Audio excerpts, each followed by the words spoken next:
여러분, 한 프랑스 항공 승무원의 인생을 완전히 바꿔놓은 한국 노선 이야기를 들어보신 적 있나요? 그녀는 한국을 거의 알지 못한 채 비행을 시작했지만 뜻밖의 여정에서 경험한 놀라운 일들이 그녀의 마음을 완전히 사로잡았습니다. 이 승무원이 경험한 한국인의 배려, 질서, 그리고 위기 속 침착함은 단순한 문화적 차원을 넘어 그녀의 삶을 새롭게 정의하게 만들었죠. 오늘은 프랑스 승무원 가브리엘이 한국에서 발견한 진짜 가치를 함께 따라가 볼까요? 끝까지 보시면 절대 후회하지 않으실 겁니다. 안녕하세요.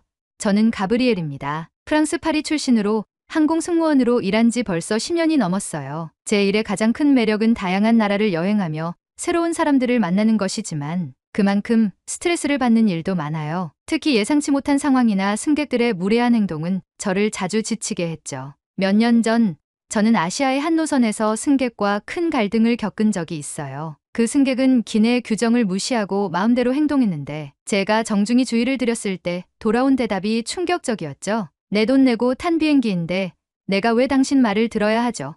이 말이 제게 깊은 상처를 남겼습니다. 그날 이후 저는 아시아 노선에 대한 부정적인 감정과 편견을 갖게 되었어요. 그러던 어느 날 한국 노선에 배치되었다는 소식을 들었습니다. 솔직히 말해 별다른 기대를 하지 않았습니다. 그저 또 다른 노선일 뿐이고 비슷한 갈등을 겪게 되겠거니 생각했죠. 하지만 제가 처음으로 맡게 된 파리에서 인천으로 향하는 비행은 제 예상을 완전히 뒤엎는 놀라운 경험이 되었습니다. 탑승 준비를 하며 승객들을 맞이하던 중 저는 첫 번째로 한국 승객들의 질서 정연함에 깜짝 놀랐어요. 다른 노선에서는 탑승이 시작되면 줄이 엉망이 되거나 먼저 들어가려는 승객들로 혼란스러운 경우가 많았거든요. 하지만 한국인 승객들은 한 줄로 조용히 서서 차례를 기다리며 서로 양보하는 모습까지 보였습니다. 탑승 중 짐을 정리할 때도 다른 승객을 배려하며 통로를 막지 않으려는 행동이 정말 인상 깊었죠. 비행이 시작되고 얼마 지나지 않아 기내식 시간이 되었습니다. 한 승객이 저를 호출하며 이렇게 말했습니다. 죄송한데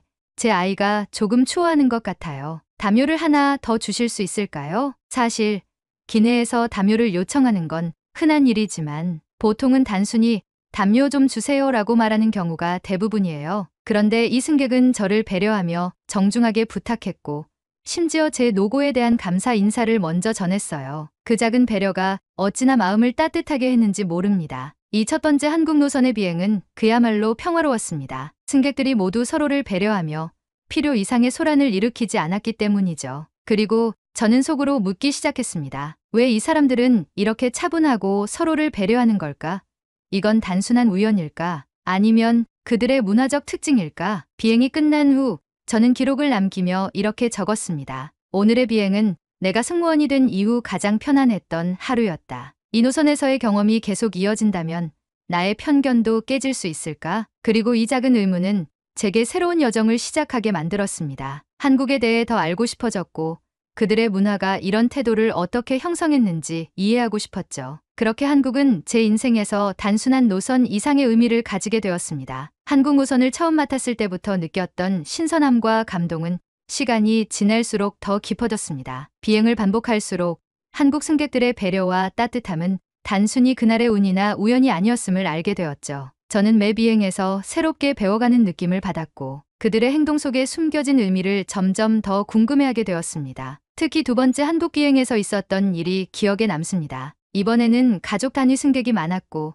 아이들이 꽤나 많이 탑승한 상황이었어요. 솔직히 말해 아이들이 많을 때는 비행 내내 조용할 수 없다는 걸 알기에 살짝 긴장하고 있었습니다. 그런데 예상과는 달리 비행이 시작된 이후에도 기내는 놀랄 정도로 조용했습니다. 아이들은 부모님 옆에서 얌전히 앉아 있거나 작은 소리로 이야기를 나누는 정도였어요. 한 번은 한 아이가 좌석 뒤를 발로 차는 모습을 본 적이 있었는데 그 부모님은 즉시 아이에게 조용히 타이르더니 저에게 정중히 사과까지 하셨습니다. 죄송합니다. 아이가 잘못했네요. 다시는 그러지 않도록 주의하겠습니다. 그 장면이 어찌나 놀랍고 감동적이던지 그 순간 저는 이 노선에서만 느낄 수 있는 특별함을 다시 한번 실감했습니다. 프랑스나 다른 노선에서는 이런 상황이 발생할 경우 부모님이 아이의 행동에 대해 무관심하거나 심지어 저에게 불만을 토로하는 경우가 많았거든요. 시간이 지날수록 저는 한국인의 행동 속에서 그들의 문화적 뿌리를 이해하고 싶어졌습니다. 그들의 질서와 배려가 단순한 예의 범절 이상의 깊은 철학에서 비롯된 것이라는 생각이 들었죠. 그래서 비행 후 남는 시간마다 한국 문화에 대해 조금씩 공부하기 시작했습니다. 가장 먼저 알게 된 건 정이라는 개념이었어요. 승객들과 대화를 나누는 과정에서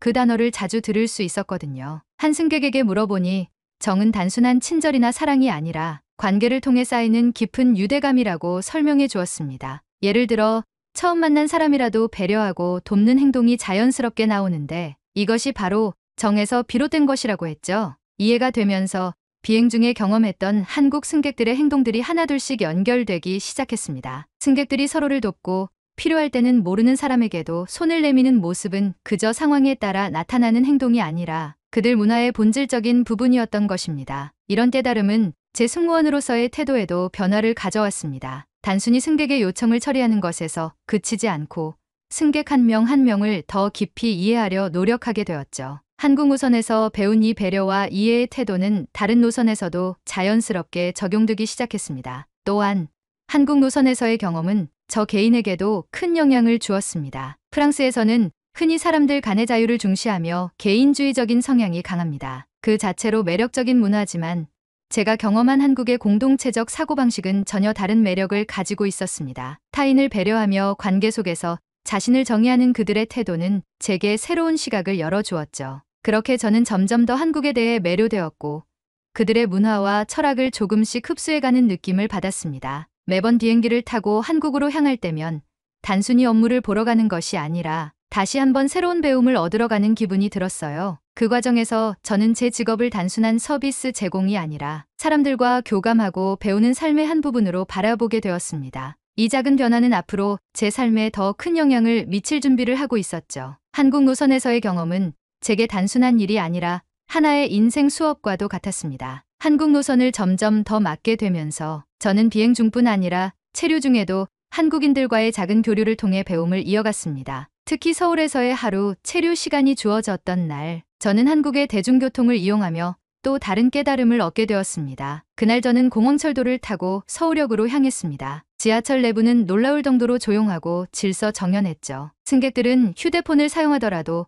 대부분 이어폰을 끼고 있었고 큰 소리로 대화를 나누는 사람도 없었습니다. 가장 놀라웠던 건 노약 좌석이 텅 비어 있다는 점이었어요. 몇몇 노선에서는 지하철이 가득 찼음에도 불구하고 젊은 승객들이 그 좌석을 이용하지 않고 서 있는 모습도 볼 수 있었죠. 잠시 후 한 할머니께서 지하철에 탑승하자 가장 가까운 승객이 자연스럽게 다가가 그녀를 부축하며 노약 좌석에 자리를 권했습니다. 그 장면을 보며 저는 이렇게 생각했습니다. 이런 행동은 자연스럽게 몸에 밴 거겠지. 단순히 규칙을 지키는 것이 아니라 진정으로 다른 사람을 배려하는 모습이야. 이 경험은 제가 한국 문화를 조금 더 이해하고 싶게 만들었습니다. 그래서 그날 저녁 호텔에서 한국의 생활 문화를 조사하기 시작했어요. 한 블로그에서 한국 사람들이 어릴 때부터 배우는 기본 예절 교육에 대해 읽게 되었죠. 어른에게 존댓말을 쓰는 법, 공공장소에서 질서를 지키는 법, 타인을 배려하는 마음가짐 등 이런 것들이 어린 시절부터 일상적으로 교육된다는 사실은 저를 감탄하게 만들었습니다. 다음 날 아침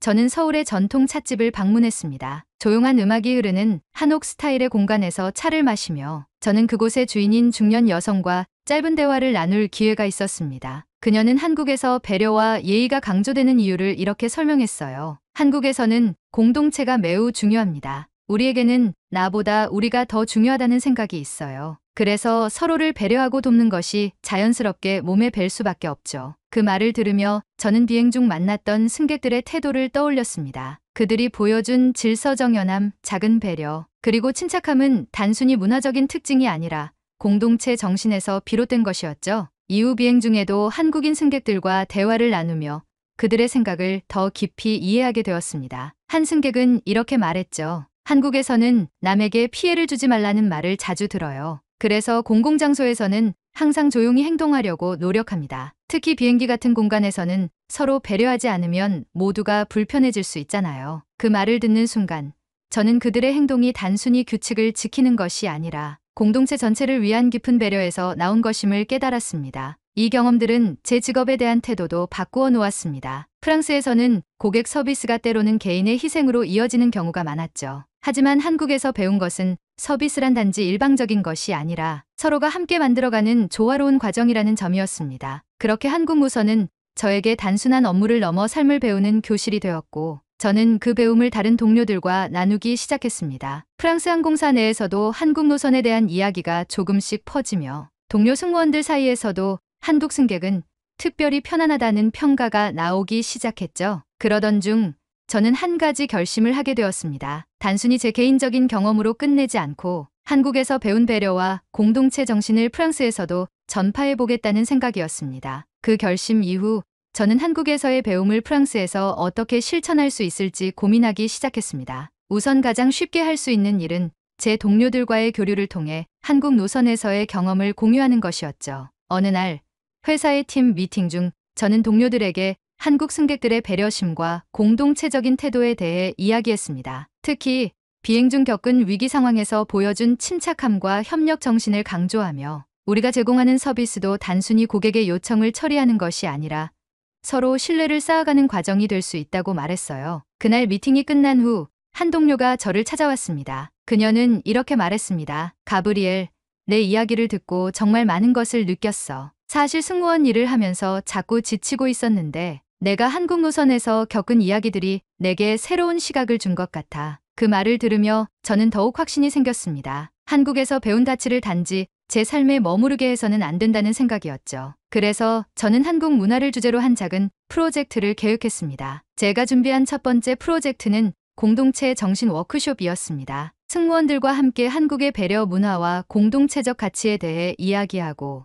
이를 실제로 서비스 업무에 적용할 수 있는 방법을 함께 고민해보는 워크숍이었죠. 워크숍에서는 제가 직접 찍은 사진과 비디오, 그리고 비행 중의 에피소드를 활용해 한국 문화를 생생하게 전달하려 했습니다. 특히 한국 승객이 위기 상황에서 어떻게 주변 사람들과 협력해 문제를 해결했는지에 대한 이야기는 많은 승무원들에게 깊은 인상을 주었습니다. 우리는 고객을 단지 서비스를 받는 사람으로만 보는 경우가 많았던 것 같아요. 하지만 한국 노선에서의 승객들은 마치 우리와 하나의 팀처럼 행동했어요. 이런 태도를 보면서 진정한 서비스가 무엇인지 다시 생각하게 됐습니다. 이 이야기는 워크숍에 참석한 승무원들에게도 큰 영향을 미쳤습니다. 몇몇 동료들은 자신이 맡은 노선에서 조금 더 승객과 교감하려는 노력을 시작했다고 말해주었죠. 이 과정에서 저는 한국의 작은 습관이나 철학이 단순히 한국이라는 나라의 경계를 넘어 사람들 사이의 관계를 새롭게 정의할 수 있는 보편적인 가치를 가지고 있다고 느꼈습니다. 그러나 제가 할 수 있는 일은 여기서 멈추지 않았습니다. 한국 문화의 본질을 더 깊이 이해하기 위해 저는 한국에서 체류하는 시간이 있을 때마다 새로운 것을 배우고 경험하려 했습니다. 때로는 현지인들과 대화를 나누기도 하고 전통 음식이나 문화 행사에 참여하면서 한국인의 가치관이 어디에서 비롯되었는지를 체감할 수 있었죠. 그리고 이 모든 경험이 제게 알려준 것은 하나였습니다. 서비스란 단지 제공하는 것이 아니라 서로 연결되고 함께 만들어가는 것. 한국에서 느낀 배려와 협력 정신은 제 삶의 중심 철학으로 자리 잡았고 이를 프랑스에서 확산시키는 일이 제게 새로운 사명이 되었습니다. 한국 노선에 배치된 지 몇 달이 지나 저는 이미 한국 승객들의 배려심과 공동체 의식에 익숙해지고 있었습니다. 하지만 그들의 진정한 힘을 느낀 건 한 비행 중 예상치 못한 위기 상황을 마주했을 때였습니다. 그날은 인천에서 파리로 향하는 밤 비행이었습니다. 승객 대부분이 기내식을 마치고 잠에 들었고 기내는 평소처럼 조용했습니다. 그런데 갑작스럽게 한 중년 남성 승객이 호흡 곤란을 호소하며 도움을 요청했습니다. 상황이 점점 심각해지자 저와 다른 승무원들은 즉시 행동에 나섰습니다. 혹시 기내에 의료진이 계신가요? 라는 안내 방송을 내보낸 뒤 우리는 환자의 상태를 확인하며 산소 마스크를 준비했습니다. 그런데 그 순간 주변의 한국인 승객들이 놀라운 행동을 보였습니다. 가장 가까이에 있던 승객이 즉시 자리에서 일어나 통로를 비워주었고 다른 승객은 의료 가방을 가져오는 것을 도왔습니다. 그리고 어떤 승객은 제가 간호사입니다. 도움이 필요하시면 말씀해주세요 라며 저희와 함께 환자를 돌보는데 적극적으로 참여했습니다. 특히 제게 깊은 인상을 준 것은 모든 승객이 침착하게 상황을 지켜보며 주변을 배려하는 모습이었습니다. 비행기라는 밀폐된 공간에서 긴급 상황이 발생하면 종종 승객들이 불안에 휩싸이거나 소란스러워지기 쉽습니다. 그러나 이 한국인 승객들은 절대적으로 차분한 태도를 유지하며 필요한 도움을 아끼지 않았습니다. 상황이 안정된 뒤 저는 의료 지원에 참여했던 승객에게 감사 인사를 전했습니다. 그는 오히려 웃으며 이렇게 말했죠. 이런 상황에서는 누구라도 돕는 게 당연하지 않을까요? 다들 같은 공간에 있으니까요. 그 말을 들으며 저는 한국인들의 배려와 연대감이 단순한 개인의 성품에서 나온 것이 아니라 그들의 문화와 가치관에서 비롯된 것임을 다시 한번 느꼈습니다. 비행이 끝난 뒤 저는 비행 일지를 쓰며 그날의 상황을 기록했습니다. 그리고 이렇게 적었습니다. 위기 상황에서 드러난 한국 승객들의 침착함과 배려는 단순히 기내에서의 태도가 아니다. 이는 그들이 삶 속에서 일상적으로 실천하는 가치의 연장선이다. 이 경험은 제가 승무원으로서의 역할을 다시 생각하게 만들었습니다. 저는 지금껏 승객들을 단순히 서비스를 제공해야 할 대상으로만 봤던 것은 아닐까? 한국 승객들과의 교류는 제가 사람들과의 관계를 더 깊이 이해하게 만드는 계기가 되었습니다. 그 후 저는 이 이야기를 동료 승무원들과 나누며 한국 노선에서 배운 가치를 알리기 시작했습니다. 그리고 점점 더 많은 동료들이 한국 노선에 대한 긍정적인 이야기를 공유하며 그들 또한 새로운 시각으로 이를 바라보게 되었죠. 이 사건은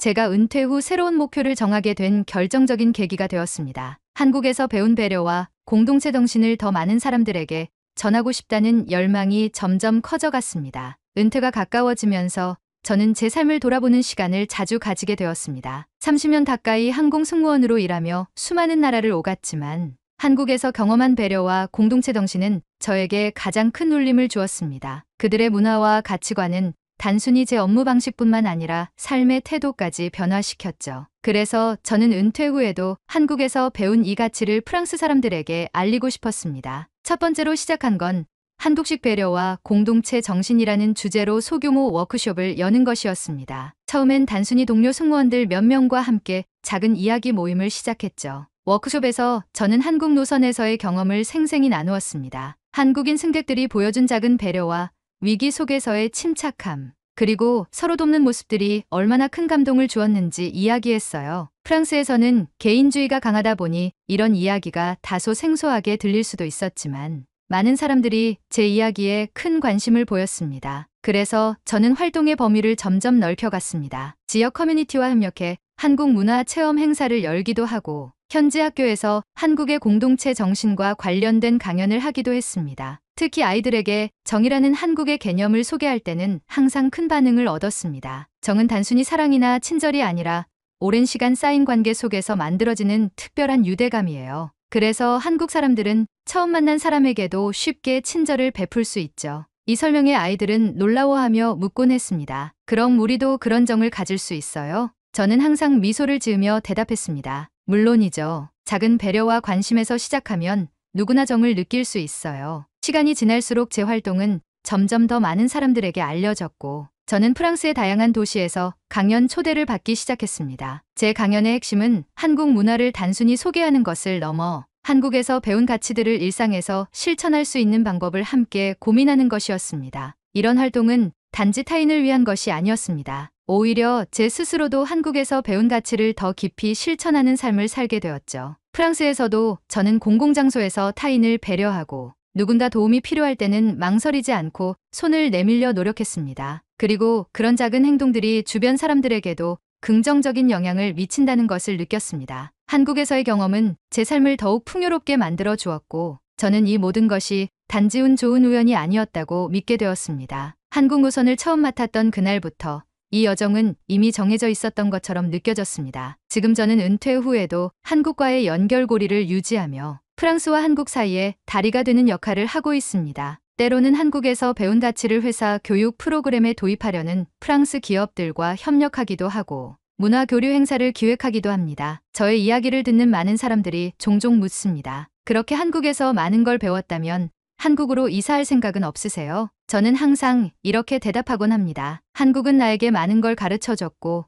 이제 내가 배운 걸 내 나라 사람들에게 돌려줘야 할 차례라고 생각해요. 이렇게 제 인생의 여정은 한국에서의 경험으로 새롭게 쓰여지고 있습니다. 마지막으로 이 영상을 시청하시는 여러분께 꼭 드리고 싶은 말씀이 있습니다. 한국에서 배운 가치는 특별한 것이 아닙니다. 그것은 우리가 일상에서 실천할 수 있는 작은 배려와 관심에서 시작됩니다. 지금부터라도 주변 사람들을 한 번 더 생각해 보세요. 여러분의 작은 행동이 누군가의 인생을 바꿀 수도 있습니다. 감사합니다. 그리고 여러분도 한국에서 제가 배운 따뜻함을 느껴보실 수 있길 바랍니다.